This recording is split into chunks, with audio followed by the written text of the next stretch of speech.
केते केते पुण्यवती केते पति व्रता सती केते वीरा नारी केते वीरा जननी समस्ते तर दुहिता पद्मिनी सावित्री सीता दुर्गावती आदि केते वीर रमणी नमयी मा भक्ति भरे अधम क्षम सुत तो चरणरे।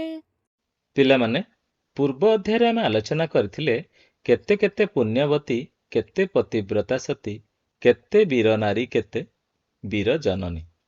ସେଥିରେ ବୀର ନାରୀ ଏବଂ ବୀର ଜନନୀଙ୍କ ବାବଦରେ ଆଲୋଚନା କରାଯାଇଥିଲା। ଆଚ୍ଛା ପିଲାମାନେ, ତୁମମାନେ କହିପାରିବ ପୁଣ୍ୟବତୀ ନାରୀ କହିଲେ ଆମେ କ'ଣ ବୁଝିବା? ହଁ, ଠିକ କହିଲ। ତମମାନେ ପୁଣ୍ୟବତୀ ନାରୀ ଯେଉଁ ନାରୀ ସର୍ବଦା ସତ୍ୟ ନ୍ୟାୟ ଧର୍ମର ପ୍ରତୀକ ରହନ୍ତି, ଅର୍ଥାତ୍ ସତ୍ୟ ଧର୍ମ ନ୍ୟାୟର ରାସ୍ତାରେ ଚାଲନ୍ତି, ସେ ନାରୀଙ୍କୁ ପୁଣ୍ୟବତୀ ନାରୀ କୁହାଯାଏ। ଠିକ ଅଛି ପିଲାମାନେ, କଥାଟି ଆମେ ବୁଝିପାରିଲେ। ବର୍ତ୍ତମାନ ଆମେ ଆଲୋଚନା କରିବା କବିତାର ଏହି ଅଂଶଟି, ଯାହା ହେଉଛି କବିତାର ଶେଷ ଅଂଶ। ସେଥିରେ ଅଛି କ'ଣ ଦେଖିବା। ସମସ୍ତେ ତୋର ଦୁହିତା ପଦ୍ମିନୀ ସାବିତ୍ରୀ ସୀତା ଦୁର୍ଗାବତୀ ଆଦି କେତେ ବୀର ରମଣୀ ନମୟୀ ମା ଭକତି ଭରେ ଅଧମ ଅକ୍ଷମ ସୁତ ତୋ ଚରଣରେ। ପିଲାମାନେ এই କଥାଟାକୁ ଆମେ ମନ ଦେଇ ବୁଝିବା, ତାପରେ ପ୍ରଶ୍ନ ଉତ୍ତର ଆଲୋଚନା କରିବା। ଚାଲ ତାହେଲେ। ଏମାନେ ସମସ୍ତେ ହେଲେ ତୋର ଦୁହିତା, ତୋର କନ୍ୟା। ତୁ ଏଇ ସମସ୍ତଙ୍କୁ ଜନ୍ମ କରିଛୁ ବୋଲି କବି ଏଠାରେ ତାଙ୍କୁ କହିଛନ୍ତି ଏବଂ ତାଙ୍କୁ ସମସ୍ତ ଶ୍ରେୟ ଦେଇଛନ୍ତି, ଶ୍ରେଷ୍ଠତ୍ୱ ଦେଇଛନ୍ତି, ସମ୍ମାନ ପ୍ରଦର୍ଶନ କରିଛନ୍ତି। ମା, ତୋ କୋଳ ଏତେ ପବିତ୍ର, ତୋ କୋଳ ଏତେ ମହାନ, ତୋରି କୋଳରେ ପୁଣ୍ୟବତୀ ନାରୀ ଆଉ ପତିବ୍ରତା ସତୀ ନାରୀମାନେ ଜନ୍ମଗ୍ରହଣ କରିଛନ୍ତି। ତୋର ନାଁକୁ ସାରା ବିଶ୍ୱରେ ପ୍ରଚାର ପ୍ରସାର କରିଛନ୍ତି। ସେମାନଙ୍କର ସାହସ ଆଉ ବୀରତ୍ୱ ଦ୍ୱାରା ସେମାନେ ବିଶ୍ୱରେ ପରିଚିତ ହୋଇଛନ୍ତି। କେଉଁମାନଙ୍କ କଥା କବି କହୁଛନ୍ତି ଜାଣିଛ ପିଲାମାନେ? ପଦ୍ମିନୀ, ସାବିତ୍ରୀ, ସୀତା, ଦୁର୍ଗାବତୀ ଆଦି ବୀର ରମଣୀମାନଙ୍କ ବାବଦରେ କବି ଏଠାରେ କହିଛନ୍ତି। ଏମାନଙ୍କୁ ବୀର ରମଣୀ କୁହାଯାଏ। ତମମାନେ ତ ବୀର କଥା ଜାଣିଛ। ବୀର କ'ଣ?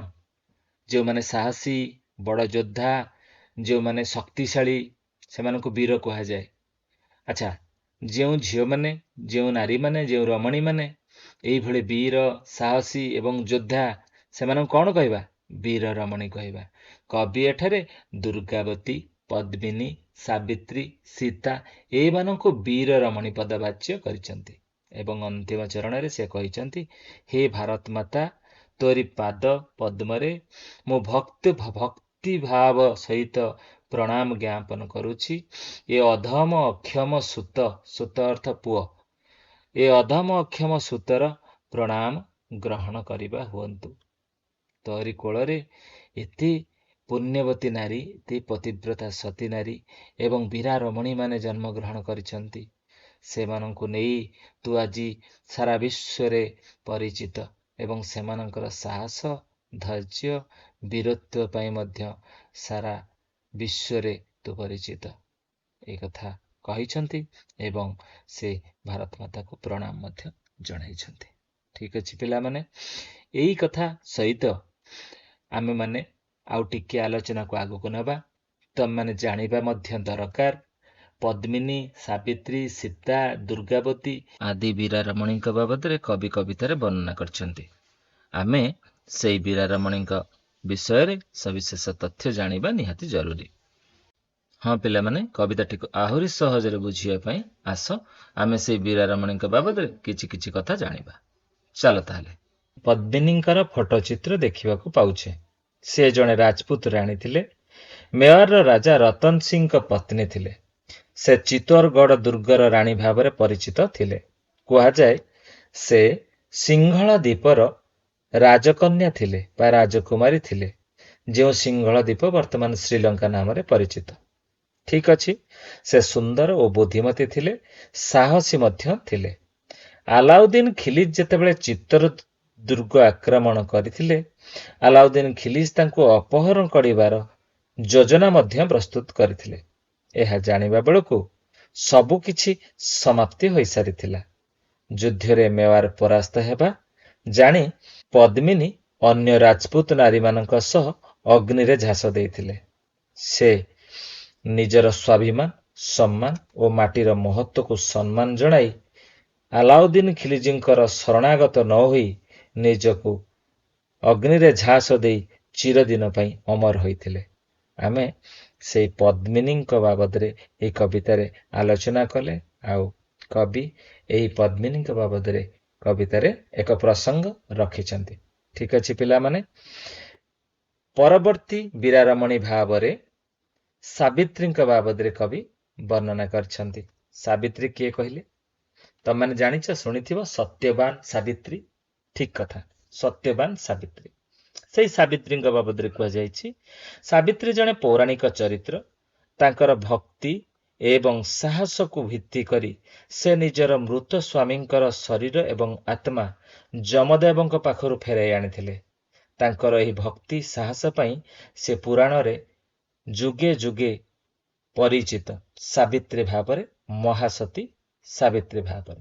ତାଙ୍କର ପତିବ୍ରତା ଆଉ ସତୀତ୍ୱର ପ୍ରତୀକ ଭାବରେ ଆଜି ସେ ଘରେ ଘରେ ମହାସତୀ ସାବିତ୍ରୀ ଭାବରେ ପରିଚିତ ଅଟନ୍ତି। ମଦ୍ର ଦେଶର ରାଜା ଅଶ୍ୱପତିଙ୍କର ଏକମାତ୍ର କନ୍ୟା ଥିଲେ ସେ। ସାବିତ୍ରୀ ଦେବୀଙ୍କ କୃପାରୁ ତାଙ୍କର ଜନ୍ମ ହୋଇଥିବାରୁ ତାଙ୍କ ନାଁ ସାବିତ୍ରୀ ରଖାଯାଇଥିଲା। ଠିକ ଅଛି ପିଲାମାନେ, ସାବିତ୍ରୀ ସତ୍ୟବାନଙ୍କୁ ବିବାହ କରିଥିଲେ। ସତ୍ୟବାନଙ୍କ ଆୟୁ ବହୁତ କମ୍ ଥିଲା ବୋଲି ଜ୍ୟୋତିଷମାନେ କହିଲେ। ଏକଦା ଜଙ୍ଗଲରେ କାଠ ସଂଗ୍ରହ କରୁଥିବା ସମୟରେ ସର୍ପାଘାତରେ ସତ୍ୟବାନଙ୍କର ମୃତ୍ୟୁ ହେଲା। ସେଇଠାରେ ସାବିତ୍ରୀ ତାଙ୍କୁ ପୂଜା କରିବା ଆରମ୍ଭ କଲେ ଏବଂ ଯେତେବେଳେ ଯମଦେବ ତାଙ୍କର ଆତ୍ମାଙ୍କୁ ନେବା ପାଇଁ ଆସିଲେ, ସେ ଯମଦେବଙ୍କୁ ସ୍ମରଣ କଲେ ଏବଂ ତାଙ୍କର ପିଛା କରିବାକୁ ଲାଗିଲେ। ନିଜର ବୁଦ୍ଧି, ଅଦମ୍ୟ ସାହସ ଏବଂ ଭକ୍ତି ଯୋଗୁଁ ସେ ଯମଦେବଙ୍କୁ ପ୍ରସନ୍ନ କରି ତାଙ୍କଠାରୁ ତାଙ୍କ ସ୍ୱାମୀଙ୍କୁ ସ୍ୱଦେହରେ ଗୃହକୁ ନେଇ ପ୍ରତ୍ୟାବର୍ତ୍ତନ କରିଥିଲେ। ସେଥିପାଇଁ ଘରେ ଘରେ ତାଙ୍କୁ ମହାସତୀ ସାବିତ୍ରୀ କୁହାଯାଏ। ଆଉ ପୁରାଣରେ ଏକ ସର୍ବଶ୍ରେଷ୍ଠ ନାରୀ ଚରିତ୍ର ଭାବରେ ସେ ପ୍ରସିଦ୍ଧ ଲାଭ କରିଛନ୍ତି। ରାଜା ଜନକ ଇନ୍ଦ୍ରଦେବଙ୍କୁ ପ୍ରସନ୍ନ କରିବାକୁ ଯାଇ କ୍ଷେତରେ ଯେତେବେଳେ ହଳ କରୁଥିଲେ, ସେତେବେଳେ ଗୋଟିଏ ସୁବର୍ଣ୍ଣ ପେଡ଼ିଟିଏ ପାଇଲେ। ପେଡ଼ିଟିରେ କୁନି ଛୁଆଟିଏ ଏବଂ କୁନି ଛୁଆଟିର ନାଁ ଦେଇଥିଲେ ରାଜା ଜନକ ସୀତା। ସେଇ ସୀତାମାତାଙ୍କ ବାବଦରେ ଆମେ ଆଲୋଚନା କରିବା। ସୀତାମାତା କ୍ରମଶଃ ବଡ଼ ହେଲେ, ସ୍ୱୟଂବର ହେଲା। ସ୍ୱୟଂବରରେ ନିୟମ ରହିଲା, ଶିବଧନୁକୁ ଯିଏ ଭାଙ୍ଗିବ ସୀତାମାତାଙ୍କୁ ପତ୍ନୀ ରୂପରେ ଗ୍ରହଣ କରିବ। ପ୍ରଭୁ ଶ୍ରୀରାମଚନ୍ଦ୍ର ଶିବଧନୁ ଭଙ୍ଗ କରି ମାତା ସୀତାଙ୍କୁ ପତ୍ନୀ ରୂପରେ ଗ୍ରହଣ କରିଥିଲେ। ଇଏ ହେଉଛି ରାମାୟଣର ସେଇ କଥା। ତୁମମାନେ ଜାଣିଥିବ ପିଲାମାନେ, ତଥାପି ତମମାନଙ୍କର ମନେ ପକାଇଦେବା। ସୀତାମାତାଙ୍କୁ ବିବାହ କରି ପ୍ରଭୁ ଶ୍ରୀରାମଚନ୍ଦ୍ର ଗୃହକୁ ପ୍ରତ୍ୟାବର୍ତ୍ତନ କଲେ। ବିଧିର ବିଧାନ ଥିଲା ଅଲଗା। ଦଶରଥଙ୍କର ସତ୍ୟ ରକ୍ଷା କରିବାକୁ ଯାଇ ପ୍ରଭୁ ଶ୍ରୀରାମଚନ୍ଦ୍ର ଲକ୍ଷ୍ମଣଙ୍କ ସମେତ ଏବଂ ପତ୍ନୀ ସୀତାଙ୍କୁ ନେଇ ବନବାସ ଚାଲିଗଲେ। ସେହି ସମୟରେ ଦୁଷ୍ଟ ରାବଣ ମାତା ସୀତାଙ୍କୁ ଅପହରଣ କରିନେଲେ ଏବଂ କ୍ରମଶଃ ମାତା ସୀତାଙ୍କ ସନ୍ଧାନ ପାଇ ପ୍ରଭୁ ଶ୍ରୀରାମଚନ୍ଦ୍ର ହନୁମାନ ସମେତ ବାନର ସେନା ନେଇ ରାବଣଙ୍କ ସହିତ ଯୁଦ୍ଧ ଆରମ୍ଭ ହେଲା। ଯୁଦ୍ଧରେ ରାବଣର ମୃତ୍ୟୁ ହେଲା। ମାତା ସୀତାଙ୍କୁ ଧରି ପ୍ରଭୁ ଶ୍ରୀରାମଚନ୍ଦ୍ର ଗୃହକୁ ପ୍ରତ୍ୟାବର୍ତ୍ତନ କଲେ। ସେଇ ମାତା ସୀତାଙ୍କ ବାବଦରେ କବି ଉକ୍ତ କବିତାରେ ବର୍ଣ୍ଣନା କରିଛନ୍ତି। 1524 ଖ୍ରୀଷ୍ଟାବ୍ଦରେ କାଲିଞ୍ଜର ଦୁର୍ଗର ଚାନ୍ଦେଲ ରାଜବଂଶରେ ଜନ୍ମଗ୍ରହଣ କରିଥିଲେ ରାଣୀ ଦୁର୍ଗାବତୀ। ତାଙ୍କ ପିତାଙ୍କର ନାମ ଥିଲା କିରତ ରାୟ। ରାଣୀ ଦୁର୍ଗାବତୀ ଯୁଦ୍ଧ ବିଦ୍ୟା, ଧନୁର୍ବିଦ୍ୟାରେ ପାରଙ୍ଗମ ଥିଲେ। ଦୁର୍ଗାବତୀଙ୍କର ବିବାହ ଦଲପତ ଶାହଙ୍କ ସହ ହୋଇଥିଲା। ସେ ଗଣ୍ଡୱାନାର ରାଜା ଥିଲେ। ରାଜାଙ୍କ ମୃତ୍ୟୁ ପରେ ତାଙ୍କ ପୁତ୍ର ବୀର ନାରାୟଣଙ୍କ ପାଇଁ ଦୁର୍ଗାବତୀ ନିଜେ ରାଜ୍ୟ ଶାସନ କରିଥିଲେ ଏବଂ ଜଣେ ଜନପ୍ରିୟ ଶାସିକା ଭାବରେ ପରିଚିତ ଥିଲେ। ସମ୍ରାଟ ଆକବର ଯେତେବେଳେ ତାଙ୍କର ସେନାପତି ଅସିଫ ଖାନଙ୍କୁ ଗଣ୍ଡୱାନା ଉପରେ ଆକ୍ରମଣ କରିବାକୁ ପଠାଇଥିଲେ, ସେତେବେଳେ ରାଣୀ ଦୁର୍ଗାବତୀ ସାହସର ସହିତ ତାଙ୍କ ସହ ଯୁଦ୍ଧ କରିଥିଲେ। ଏହି ଯୁଦ୍ଧ ସମୟରେ ସେ ଗଭୀର ଆଘାତ ପ୍ରାପ୍ତ ହୋଇଥିଲେ ନିଜକୁ ଶତ୍ରୁ ହାତରେ ଟେକି ନ ଦେଇ ସେ ସେଠାରୁ ପଳାଇ ଆସି ସେ ନିଜେ ଆତ୍ମ ବଳିଦାନ ଦେଇଥିଲେ। ନିଜର ସାହସ ଏବଂ ଆତ୍ମ ବଳିଦାନ ପାଇଁ ସାରା ବିଶ୍ୱ ତାକୁ ସମ୍ମାନ କରେ ଏବଂ ଇତିହାସରେ ଜଣେ ବୀରା ରମଣୀ ଭାବରେ ସେ ପରିଚୟ ପ୍ରାପ୍ତ।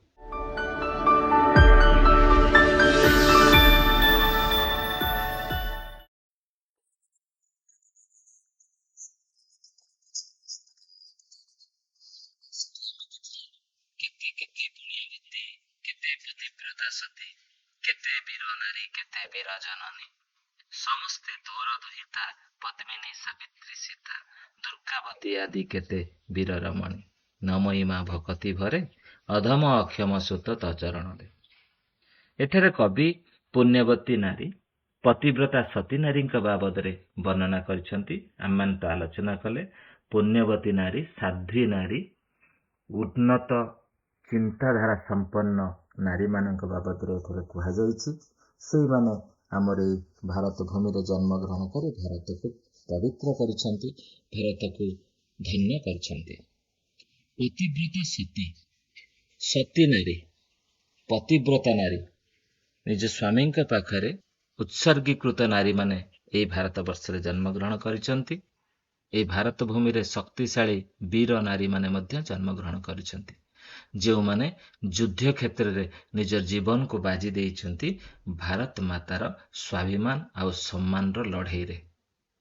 ଠିକ ଅଛି ପିଲାମାନେ, ପୁନଶ୍ଚ କବି କହିଛନ୍ତି ସମସ୍ତେ ତୋର ଦୁହିତା।